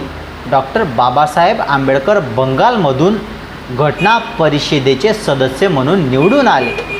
या निवडणुकीमध्ये काँग्रेस सदस्यांनी आंबेडकरांना सहकार्य केलं नव्हतं. जोगेंद्रनाथ मंडल आणि काही मुस्लिम लीगच्या सभासदांनी डॉक्टर आंबेडकरांना देखील मतं दिलेली होती. ते घटना समितीचे सभासद म्हणून निवडून येण्यामध्ये यशस्वी झाले. काँग्रेसचे उमेदवार शरतचंद्र बोस यांचा डॉक्टर बाबासाहेब आंबेडकरांनी पराभव केला होता. एप्रिल 1946मध्ये नवीन प्रांतिक सरकारांच्या कामाला त्या ठिकाणी प्रत्यक्ष सुरुवात झाली. आणि या सुरुवातीनंतर पुढील कामकाज सुरू झाले. भारतात येऊन आपलं जे कार्य आहे ते करून इंग्लंडला परत गेलेल्या क्रिप्स मिशन आणि कॅबिनेट मिशन यांची स्वातंत्र्य होऊ घातलेल्या भारताच्या अस्पृश्यांचे जे स्वातंत्र्य आहे ते हक्कांकडे सर्वांचे दुर्लक्ष व्हावेसे वाटलं आणि अस्पृश्यांच्या राजकीय भवितव्याबाबत आंबेडकरांना चिंता वाटायला लागली. याच्याविषयी डॉक्टर बाबासाहेब आंबेडकरांनी ब्रिटनचे पंतप्रधान ॲटली यांना एक तार पाठवली आणि यामध्ये अस्पृश्यांच्या राजकीय अस्तित्वासाठी न्याय मान्य करण्याची त्या ठिकाणी विनंती केली. अस्पृश्यांना मताधिकार मिळवण्यामध्ये बाबासाहेब आंबेडकर यशस्वी झाले. डॉक्टर बाबासाहेब आंबेडकरांनी अस्पृश्यांना राजकीय अस्तित्व असायला पाहिजे या आशयाचे एक सविस्तर असं निवेदन त्या ठिकाणी तयार केलं आणि ते तयार करून पंतप्रधान ॲटली, मजूर पक्षाच्या इतर नेत्यांना आणि हुजूर पक्षाचे विन्स्टन चर्चिल यांना पाठवलं. मात्र याचे उत्तर त्यांना आलं नाही. आंबेडकरांनी दुसरं निवेदन विमानाने त्या ठिकाणी दिल्लीला, कराचीला आल्यानंतर इंग्लंडला त्या ठिकाणी गेले निवेदन सादर केल्याच्यानंतर. आणि लॉर्ड पॅथिक जे होते, विन्स्टन चर्चिल होते, मजूर आणि हुजूर उमरतावादी जे लोक होते, या तिन्ही पक्षांना त्यांनी त्या ठिकाणी प्रमुख नेत्यांना भेटले आणि सर्वांना छापील निवेदन दिले आणि अस्पृश्यांची सामाजिक, आर्थिक, शैक्षणिक आणि राजकीय स्थिती सुधारण्यासाठी स्वतंत्र भारतामध्ये अस्पृश्यांना विशेष राजकीय हक्क ब्रिटिश सरकारकडून मिळणे आवश्यक असल्याचं सांगत राहिलं. आंबेडकरांनी विन्स्टन चर्चिल यांच्याशी भेट त्यांच्या केंटमधील वेस्ट हार्निम येथे राहण्याच्या ठिकाणी त्याची भेट झाली. चर्चिल यांच्याबरोबर अस्पृश्य उद्धाराच्यासाठी त्यांनी चर्चा केली. आपला हुजूर पक्ष शक्य तितके सहकार्य करेल असं आश्वासन त्या ठिकाणी डॉक्टर बाबासाहेब आंबेडकरांना मिळालं. 15 नोव्हेंबर 1946ला डॉक्टर बाबासाहेब आंबेडकर मुंबईमध्ये पोहोचले. 20 ऑक्टोबर 1946च्या जवळपास मध्यवर्ती सरकारच्या मंत्रिमंडळाच्या शपथविधी झालेला होता आणि घटना समितीचे जे कामकाज होतं यावेळेस सुरू झालेलं होतं.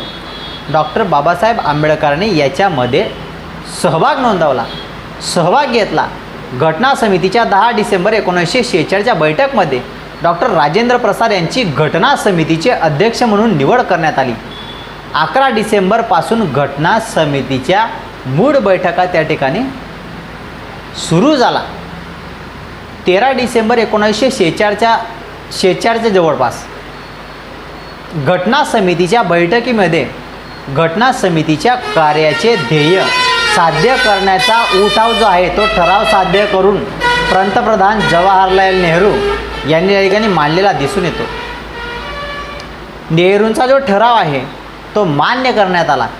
भारताला स्वातंत्र्य देण्याचे जे काम आहे ते तत्परतेनं व्हावं म्हणून ब्रिटिश सरकारने 24 मार्च 1947 रोजी लॉर्ड वेव्हेलच्या जागी लॉर्ड माउंटबॅटन यांना भारताचा व्हाईसराय म्हणून त्या ठिकाणी नियुक्त केलं. सरकार जून 1947च्या सुमारामध्ये अखंड किंवा विभाजित म्हणजे भारताला पूर्ण स्वातंत्र्य देण्याच्या विचारामध्ये होती. सुरुवातीच्या भारतीय बरीच संस्था त्या ठिकाणी स्वतंत्र राहू इच्छित होती कारण ब्रिटिश सरकार आणि कॅबिनेट मिशन भारतातील संस्थानिकांच्या आपल्या इच्छेप्रमाणे स्वतंत्र राहावे किंवा भारतीय संघराज्यामध्ये विलीन व्हावे या मताचे होते. मग बाबासाहेबांनी 18 जून 1947 रोजी एक पत्रक काढलं. हे पत्रक काढून अखंड भारतातील संस्थानिकांना सुचवलं की स्थानिकांना आपली संस्थाने स्वतंत्र भारतात विलीन करावीत आणि तसे करण्याचा त्यांच्या हिताचे आहे अशा आशयाचे आंबेडकरांचे पत्रक द टाइम्स ऑफ इंडियाच्या 18 जून 1947च्या अंकामध्ये प्रसिद्ध झालेलं होतं. माउंटबॅटनने एक उपसमिती स्थापन केली ज्यात काँग्रेसतर्फे जवाहरलाल नेहरू सरदार वल्लभभाई पटेल, आचार्य JB कृपालिनी, मुस्लिम लीगतर्फे मोहम्मद अली जिना, लिकायत अली खान, सरदार अब्दुल रीव निदार आणि शीख समाजातर्फे सरदार बलदेव सिंग या 7 जणांना त्या ठिकाणी सभासद म्हणून नेमले होतं. समितीने 4 जून ते 7 जून 1947च्या दरम्यान विचारविनिमय करून भारताच्या पाडणीचे तत्व त्या ठिकाणी मान्य केलं. 12 जून 1947ला फाळणी समितीने आपला खलिता तयार केला आणि ब्रिटिश सरकारला तो पाठवला. 14 जून 1947ला मुंबईमध्ये गांधीजींच्या प्रमुख उपस्थितीमध्ये काँग्रेसची बैठक झाली. त्या बैठकीमध्ये काँग्रेसचे फाळणी स्वीकारली. ब्रिटिश सरकारने फाळणीचा खलिता 4 जुलै 1947ला हाऊस ऑफ कॉमन्समध्ये दी इंडिया इंडिपेंडन्स बिल मांडलं आणि 10 जुलैला मोहम्मद अली जिना यांना पाकिस्तानचे गव्हर्नर म्हणून इंग्लंडमध्ये स्वीकारण्यात आलं. 26 जुलै हे बिल मंजूर झालं आणि त्याच्यावरून इंग्लंडच्या महाराजाने 18 जुलै 1947ला याच्यावर शिक्कामोर्तब केलं आणि 15 ऑगस्ट 1947च्या मध्यरात्री भारत आणि पाकिस्तान अशी 2 राष्ट्रे स्वतंत्र झाली. या फाळणीच्या घडामोडीमध्ये डॉक्टर बाबासाहेब आंबेडकर नव्हते, ते अखंड भारताचे समर्थक होते. फाळणी झाली तेव्हा दंगली उसळल्या. फाळणीमुळे बऱ्याच अस्पृश्य समाज नव्या पाकिस्तानात गेला. त्यांना परत आणण्यासाठी डॉक्टर बाबासाहेब आंबेडकरांनी प्रयत्न केले, परंतु त्याच्यात ते तितकेसे त्यांना यश मिळालं नाही. फाळणीमुळे बंगाल प्रांताचा जो पूर्व भाग होता तो सुद्धा पाकिस्तानात गेला आणि त्याच्यामुळे भारतीय घटना समिती ही जी आहे ती संपुष्टात येऊन पाकिस्तानच्या घटना समितीचे सदस्य त्या ठिकाणी ते बनले. त्यांनी आपला सदस्यत्व पदाचा राजीनामा दिला.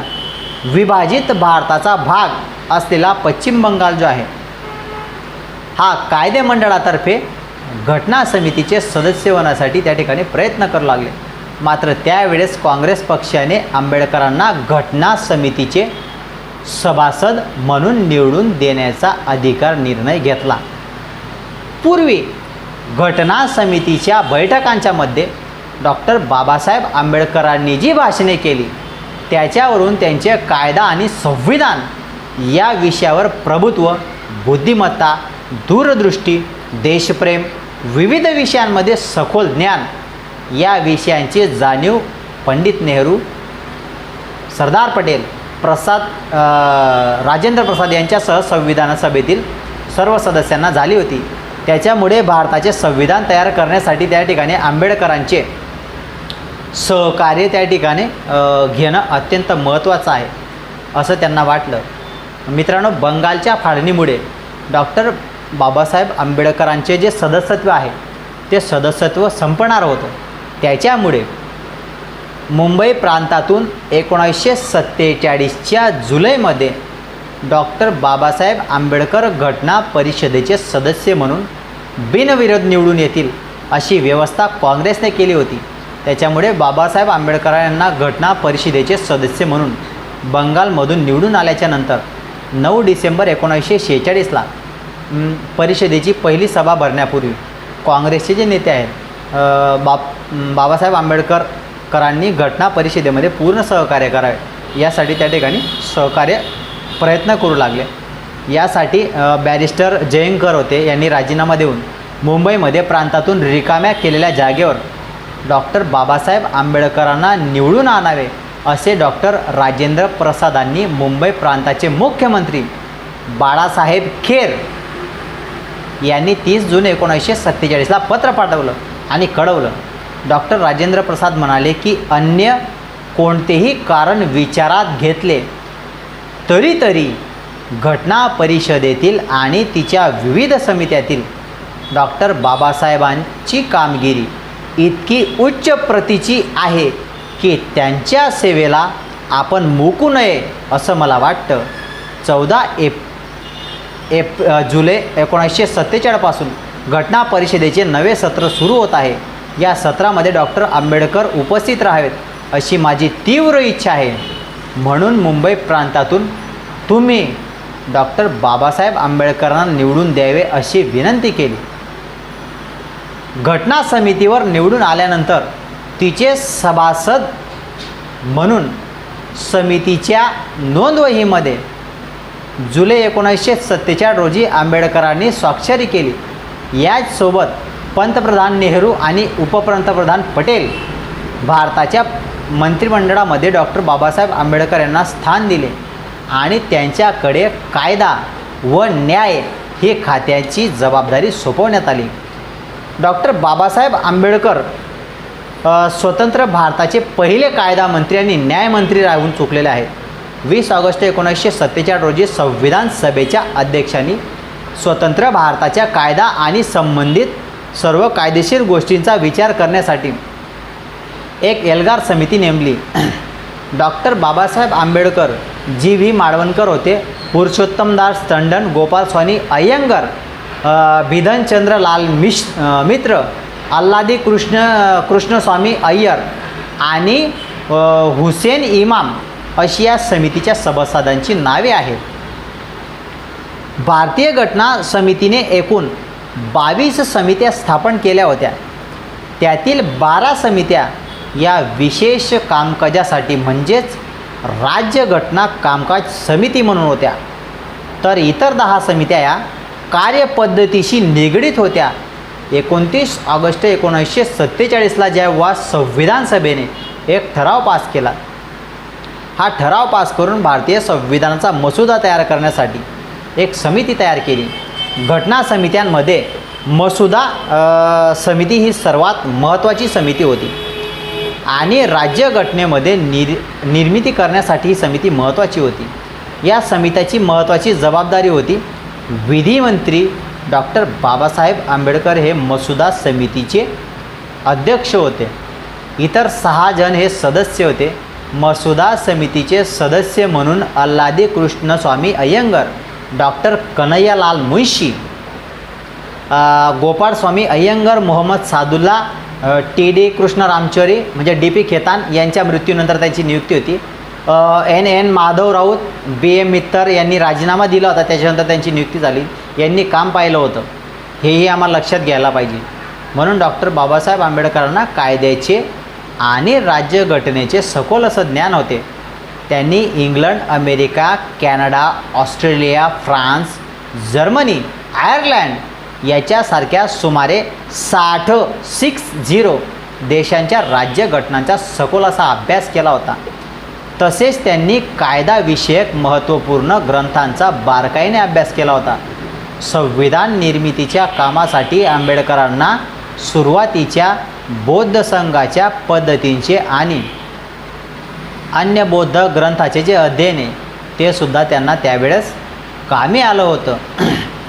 मग 30 ऑगस्ट 1947 पासून डॉक्टर बाबासाहेब आंबेडकरांनी सहकाऱ्यांची त्या ठिकाणी मिळेल तशी साथ घेत संविधानाचा मसुदा लिहून पूर्ण केला आणि तो मसुदा संविधान समितीचे अध्यक्ष डॉक्टर राजेंद्र प्रसाद यांनी 21 फेब्रुवारी 1948 रोजी सादर केला.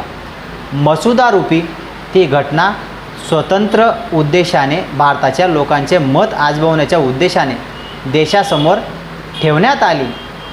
या मसुदारूपी घटनेतील तो 18 भाग होते. या 18 भागामध्ये 315 कलमे, 9 परिशिष्टे होती. मसुदा समितीच्या बैठकीमध्ये निर्णय एकमताने किंबहुना बहुमताने घेतले गेले होते. मसुदा तयार करताना समितीने घटना समितीद्वारे घेतलेल्या निर्णयांचे किंवा घटना समितीद्वारा कार्यान्वित केलेल्या विविध समित्यांमध्ये घेतलेल्या निर्णयांचे अनुसरण केलं होतं. घटना समितीच्या झालेल्या चर्चेच्या नंतर घटनेचा जो मसुदा आहे तो प्रसिद्ध करण्यात आला होता. त्यामध्ये 305 कलम होती आणि 6 परिशिष्टे होती. डॉक्टर बाबासाहेब आंबेडकर राज्यघटनेच्या निर्मिती प्रक्रियेत केंद्रस्थानी राहिलेले आहेत. 21 फेब्रुवारी 1948 पासून जवळपास 8 महिने मसुदा रूपी घटना ही चर्चेसाठी खुली ठेवण्यात आलेली होती. त्यानंतर 4 नोव्हेंबर 1948 रोजी घटना समितीची बैठक घेण्यात आली.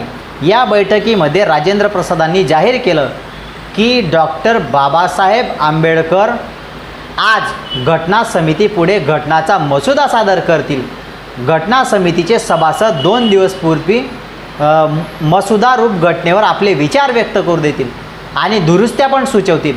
याच्यानंतर बाबासाहेब मसुदा समितीपुढे घटना सादर केला आणि मसुदावर विवेचनात्मक त्यांचे विचार जे होते, प्रखड विचार, ते विचार मांडले. भारताच्या राज्यघटनेची काही महत्त्वाची वैशिष्ट्ये बाबासाहेब त्यांच्या भाषणात सांगतात.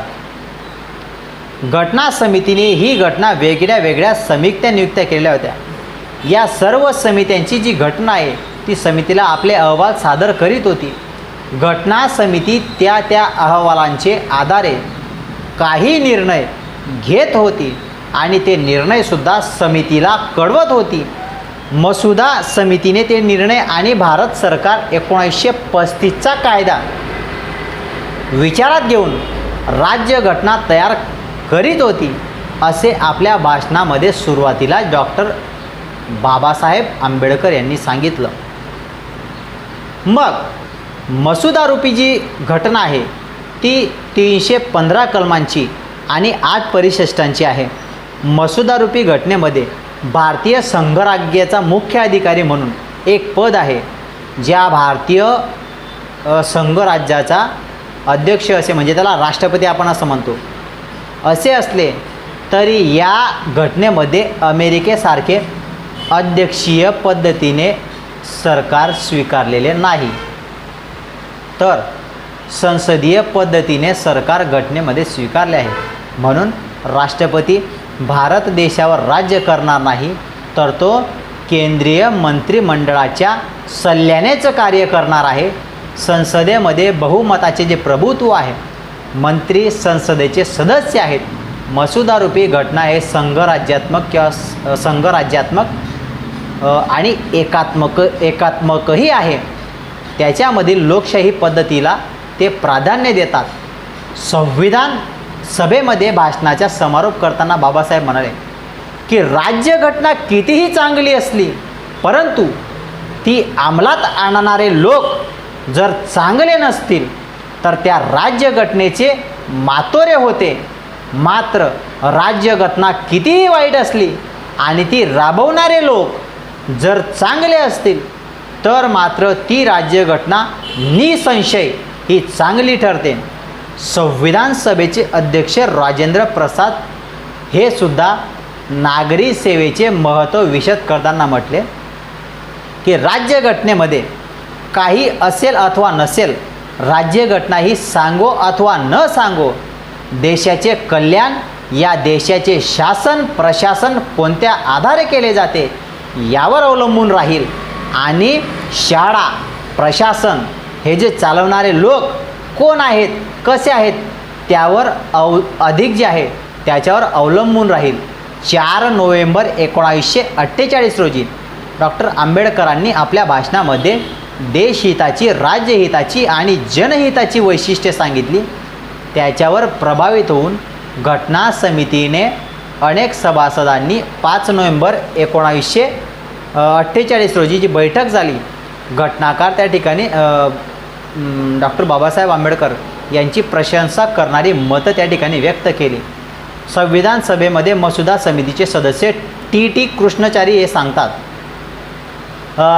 की संविधान सभेने मसुदा समितीवर 7 सदस्य नियुक्त केलेले होते.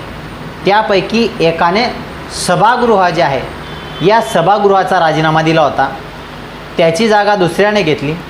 एकाचा मृत्यू झाला, त्याच्यामुळे तीही जागा रिक्त राहिली. एक सदस्य अमेरिकेत निघून गेले आणि ती जागा भरलीच गेली नाही. एक जे सदस्य आहेत अन्य सभासद, ते राज्याच्या राजकारणामध्ये गुंतून पडले आणि त्याच्यामुळे तेवढी पोकळी त्या ठिकाणी निर्माण झाली. 1 किंवा 2 व्यक्ती दिल्लीपासून बरेच लांब असल्याने, त्यांची प्रकृती अस्वस्थ असल्याने त्यांना उपस्थिती राहण्याची अनुमती देत नव्हती.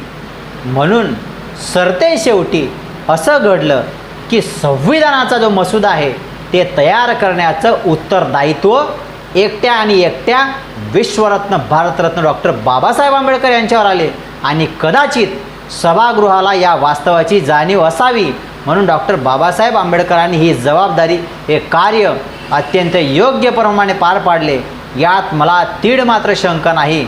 म्हणून आम्ही समग्र भारतवासी डॉक्टर बाबासाहेबांचे ऋणी आहोत असं म्हणतात. S नागाप्पा असं म्हणतात. या घटनेचा मसुदा तयार करण्याचे कष्ट घेतल्याबद्दल मी पुन्हा एकदा डॉक्टर बाबासाहेब आंबेडकर यांचे आभार मानतो. हे गुंतागुंतीचं काम आहे याविषयी शंका नाही. तरीसुद्धा त्यांनी अतिशय यशस्वीपणे हे कामे केलीत. 7 नोव्हेंबर 1948 नंतर घटना समितीच्या बैठका या लगोपाठ होत राहिल्या आणि घटनेच्या प्रत्येक कलमावर चर्चा करून एक कलम स्वीकारण्यामध्ये आली आणि 20 नोव्हेंबर 1948च्या रोजीमध्ये बैठकमध्ये 11वं कलम स्वीकारण्यात आलं आणि भारतातील अस्पृश्यता जी आहे ती अस्पृश्यता कायद्याने नष्ट करण्यात आली. आम्हाला आजही या कायद्याच्या काही भागात अवलंब होताना दिसत नाही. घटना समितीचे शेवटचे चर्चासत्र सुरू झाले. यामध्ये डॉक्टर बाबासाहेब आंबेडकरांनी घटनेच्या सूचनांविषयी, दुरुस्त्यांविषयी भाषण केलं आणि या परिवर्तनीय मसुदारूपी राज्यघटना 3ऱ्या वाचनासाठी आणि मंजूर होण्यासाठी घटना समितीपुढे सादर केलं. सभासदांनी परिवर्तित मसुदारूपी घटनेवर 17 नोव्हेंबर 1949च्या बैठकीमध्ये विविध भाषणं केली.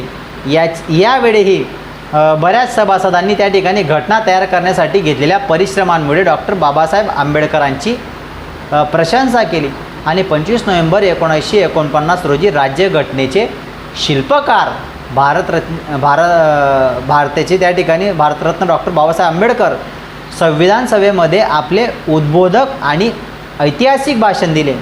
त्यांनी प्रारंभी राज्यघटनेच्या संबंधामध्ये तांत्रिक माहिती दिली आणि काही कलमांची वैशिष्ट्यांची माहिती दिली आणि शेवटाकडे आले आणि थोडेसे गंभीर झाले. त्यावेळेस त्यांनी देशाच्या भवितव्याविषयी आपल्या भावना, आपले विचार व्यक्त केले. स्वतंत्र भारतातील लोकशाहीविषयी चिंतन करताना डॉक्टर बाबासाहेब आंबेडकर असं म्हणतात, जोपर्यंत इंग्रज सरकार होते तोपर्यंत आपल्या देशातील चांगल्या अथवा वाईट गोष्टींची जबाबदारी आपण त्यांच्यावर टाकत होतो. मात्र आता आपण स्वतंत्र झाल्यामुळे चांगल्या वाईट गोष्टींची जबाबदारी आपली स्वतःची म्हणजे भारतवासियांची राहणार आहे.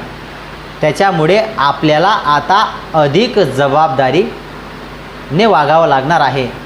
याच्यानंतर देशाच्या सुरक्षिततेच्या संदर्भात डॉक्टर बाबासाहेब आंबेडकर म्हणतात की भारताचे स्वातंत्र्य हे आपल्याच लोकांच्या विश्वासघाताने अनेकदा गेलेलं या ठिकाणी इतिहासामध्ये दिसून आलेलं आहे. आपल्याच लोकांनी देशद्रोह केला आणि भारत देश दुसऱ्यांच्या हाती दिलेला आपल्याला दिसून आला. मुहम्मद बिन कासिम जेव्हा सिंधवर स्वारी केली तेव्हा राजा दाहिराच्या सेनापतीने लाच घेतली आणि तो आपल्या राजाच्या मदतीला धावला नाही. त्याच्यामुळे राजा दाहिरचा पराभव झाला. मुहम्मद घोरीला भारतावर स्वारी करण्याचे आमंत्रण त्या ठिकाणी राजा जयचंदने दिलं.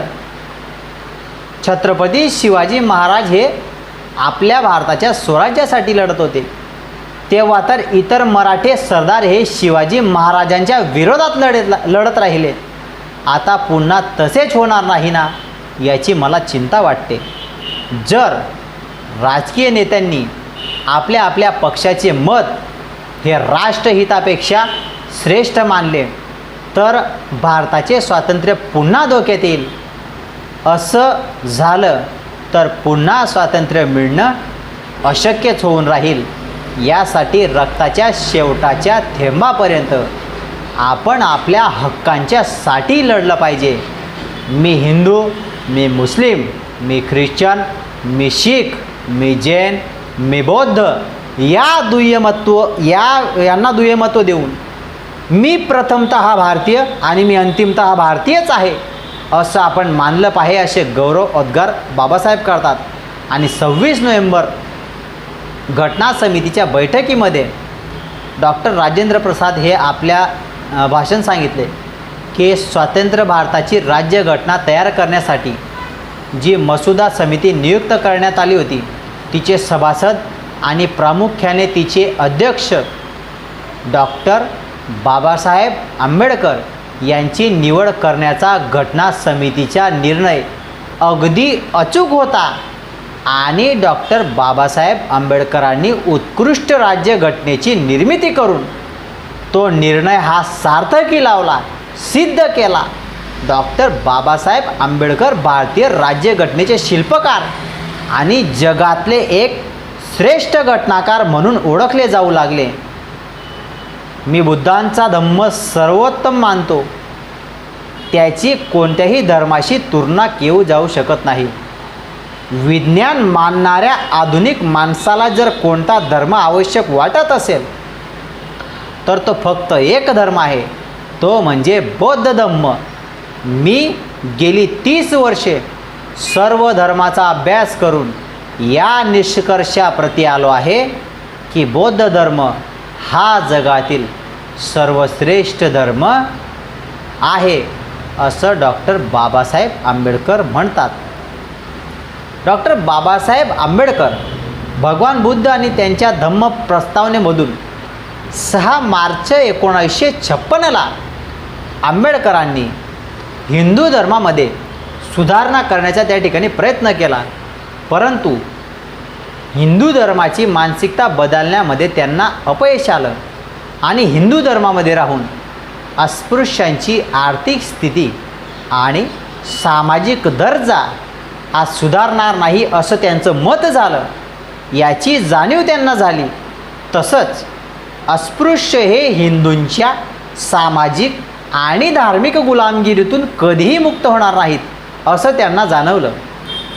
त्याच्यामुळे बाबासाहेबांनी हिंदू धर्माचा त्याग करण्याचं ठरवलं आणि हा विचार त्यांच्या मनामध्ये रूढ झाला. जसं स्वातंत्र्य हे भारतासाठी आवश्यक आहे तसं धर्म बदलणं हे अस्पृश्यांसाठी आवश्यक आहे. म्हणून आंबेडकरांनी धर्मांतरांची जी संकल्पना आहे ही होती. अस्पृश्यांना हिंदू धर्मामध्ये चांगली वागणूक मिळत नाही, तसेच हिंदू धर्म जातीव्यवस्थेच्या पुरस्कर्ता असून येतो. हा माणसांमध्ये भेद करतो. समता, स्वातंत्र्यता, बंधुता याच्यात दिसून येत नाही असा त्यांचा त्या ठिकाणी मानस झाला, अभ्यास झाला आणि त्या घटनांवरून डॉक्टर बाबासाहेब आंबेडकरांचं मत झालं. जो धर्म अस्पृश्यांना मंदिरामध्ये जाऊ देत नाही, पाणी पिऊ देत नाही, अरे ज्ञानार्जन करून देत नाही, आमच्या सारख्यांच्या सावलीचा विटाळ मानतो, अशा अस्पृश्यांना आम्हाला तुच्छ मानतो. अशा धर्मात आम्ही का राहावे असं डॉक्टर बाबासाहेब आंबेडकर म्हणतात. आणि 13 ऑक्टोबर 1935 रोजी नाशिक जिल्ह्यामध्ये येवला गावी भरलेल्या परिषदेमध्ये हिंदू धर्म त्याग करण्याची घोषणा बाबासाहेब करणार. बाबासाहेब हे बुद्धिप्रामाण्यवादी होते.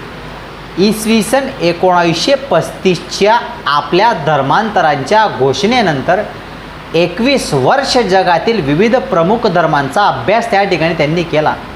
यानंतर त्यांचा कल मानवतावादी, विज्ञानवादी धर्म म्हणून बौद्ध धर्माकडे वळला आणि धर्मांतराच्या पूर्वी मुंबईमध्ये 1945मध्ये एक सिद्धार्थ महाविद्यालय त्यांनी स्थापन केलं. तसंच औरंगाबादला 1950मध्ये मिलिंद महाविद्यालय सुरू करून त्यांच्या परिसरास नागसेवनन असे नाव दिलं. त्यांनी मुंबईमध्ये आपल्या निवासस्थानाला राजगृह असं नाव दिलं आणि 14 ऑक्टोबर 1956ला नागपूर हा धर्मांतरांचे स्थळ दिवस जाहीर केला. त्यानंतर भारतातील सर्व राज्यातून लक्षावधी अस्पृश्य लोक नागपूरला आले. धम्मदीक्षेकरता त्या ठिकाणी ते नागपुरामध्ये येऊ लागले आणि नागपूर शहरामध्ये 5 लाख आंबेडकर अनुयायी या ठिकाणी दाखल झाले, तेव्हा नागपूर शहराची लोकसंख्या ही दुप्पट झालेली होती. त्या दिवशी अशोक विजयादशमी होती.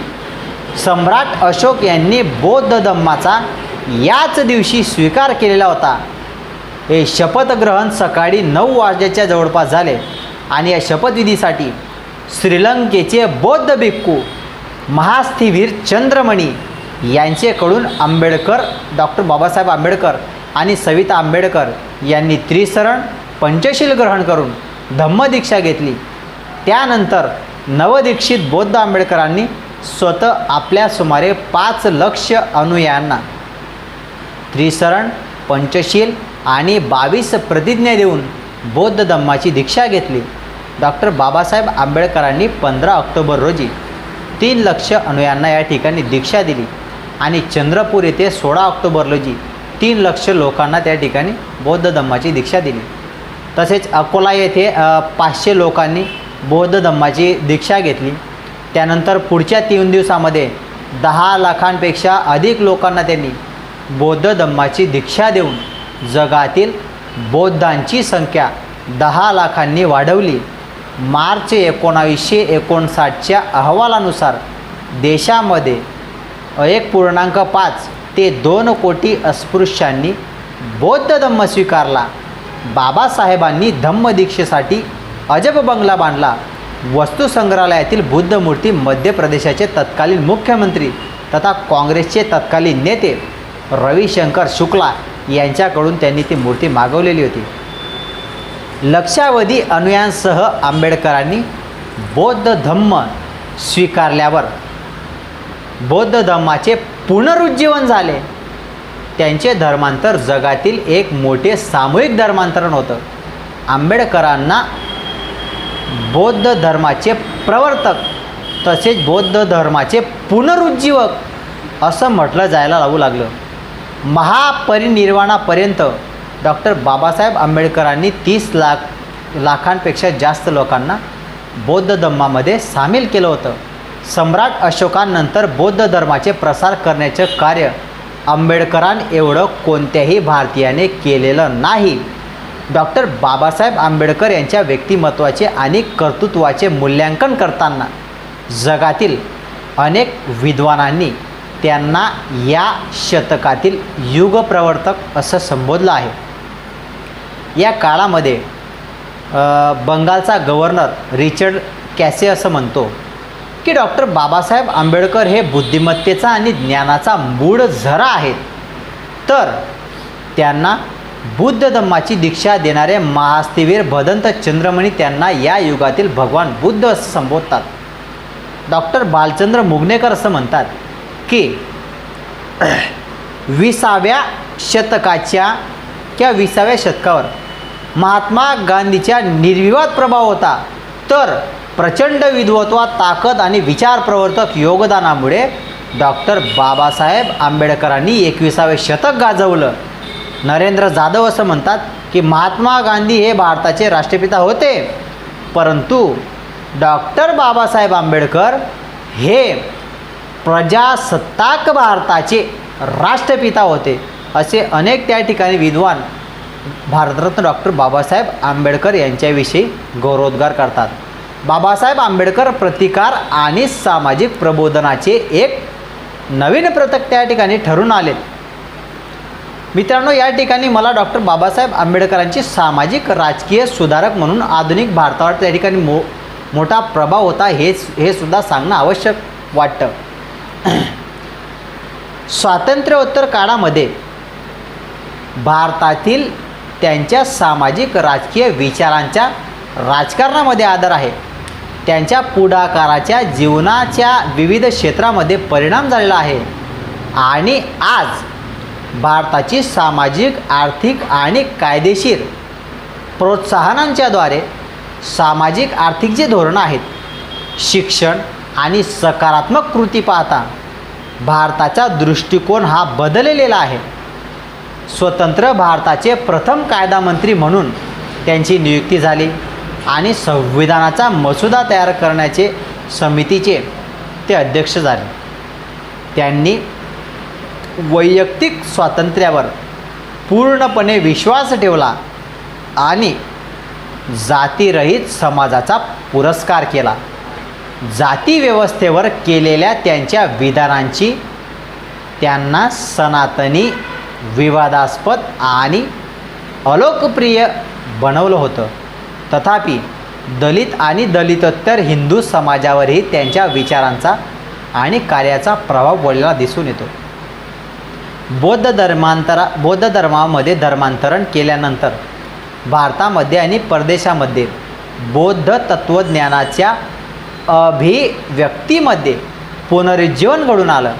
आंबेडकर हे भारतातील निदर्शकांचे प्रतीक बनलं. भारतातील राष्ट्रीय स्तरावर होणाऱ्या निदर्शना म्हणजे एक प्रेरणास्रोतमध्ये आंबेडकरांची प्रतिमा हाती घेऊन त्याचा जयघोष करून आपल्याला मागण्या सादर करीत असताना असंख्य तरुण आपल्याला दिसून येतात.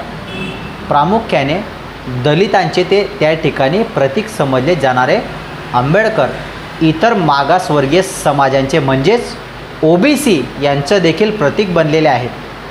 दलित आणि आदिवासींच्या खेरीज इतर मागासवर्गीय, अल्पसंख्याक तसेच सवर्ण समाजसुद्धा आंबेडकरांना आपले प्रेरणास्रोत मानतो. भारतीय समाजाच्या चळवळीला हा त्यांचा प्रभाव आहे. डॉक्टर बाबासाहेब आंबेडकरांच्या भारतीय समाज जीवनावर अनेक प्रकारे त्या ठिकाणी विचारांचा आकृतीच्यामुळे इतर लोक त्या ठिकाणी खेचलेले अथवा समाविष्ट झालेले दिसतात. मित्रांनो, जाती व्यवस्थेचे उच्चाटन देखील डॉक्टर बाबासाहेब आंबेडकर आपल्याला करताना दिसून येतात. आंबेडकरांच्या कार्यामुळे भारतातील समाजामध्ये सुमारे 5,000 वर्षापासून प्रचलित असलेल्या जाती व्यवस्थेमध्ये बदल सुरू झाले. विषमतेवर आधारित असलेल्या जाती व्यवस्थेच्या जागी समतेवर आधारित असलेली लोकशाही व्यवस्था प्रस्थापित होण्यासाठी चालना त्या ठिकाणी मिळाली. विवाह, धर्म, अर्थ, शिक्षण, राज्य, सामाजिक संस्था याच्यामध्ये त्या ठिकाणी परिवर्तन सुरू झालं. नवबौद्ध जे होते त्यामध्ये त्यांनी हिंदू विवाह पद्धती नाकारली आणि बौद्ध विवाह पद्धती म्हणजे बाबासाहेबांच्या पुरोगामी विचारांमुळे दलितांना बलुता पद्धतीचा म्हणजे 12 बलुतेदार जे आपण म्हणतो त्याचा त्याग केला. त्याच्यामुळे ग्रामीण अर्थव्यवस्थेचा चेहरा मोहराच बदलून गेला. जे लोक शिक्षणापासून वंचित होते त्यांनी शिक्षणाचे सार्वत्रिकीकरण घडवून आणलं. आरक्षणाच्या धोरणामुळे अनुसूचित जाती आणि अनुसूचित जमातींच्या राजकीय आणि प्रशासकीय त्या ठिकाणी सत्ता मिळाली. परिणामी समाजातील सर्व घटकांना राजकीय सहभाग त्या ठिकाणी मिळणं शक्य झालं. हेही आम्ही या ठिकाणी या निमित्ताने लक्षात घेतलं पाहिजे. मित्रांनो, अस्पृश्यांची जी उन्नती आज आपण बघतो या उन्नतीला खरा त्या ठिकाणी जो आमचा पथदर्शक होता तो आपला जो खरा रस्ता होता तो डॉक्टर बाबासाहेब आंबेडकरांच्या कार्यामुळे अस्पृश्यांना त्यांच्यावर होणाऱ्या अन्यायाची जाणीव त्या ठिकाणी झाली. परिणामी त्यांच्यात आत्मविश्वास, आत्मअविष्कार म्हणजे आत्मभान निर्माण झालं. आपणच आपल्या विकासाचे किंवा विकासाला लढा दिला पाहिजे ही त्यांना जाणीव निर्माण झाली. आंबेडकरांनी अस्पृश्यांच्या उन्नतीसाठी राज्यघटनेमध्ये विशेष तरतुदी केल्या. त्याच्यामुळे अस्पृश्यांच्या हक्कांना घटनात्मक वैधता प्राप्त झाली.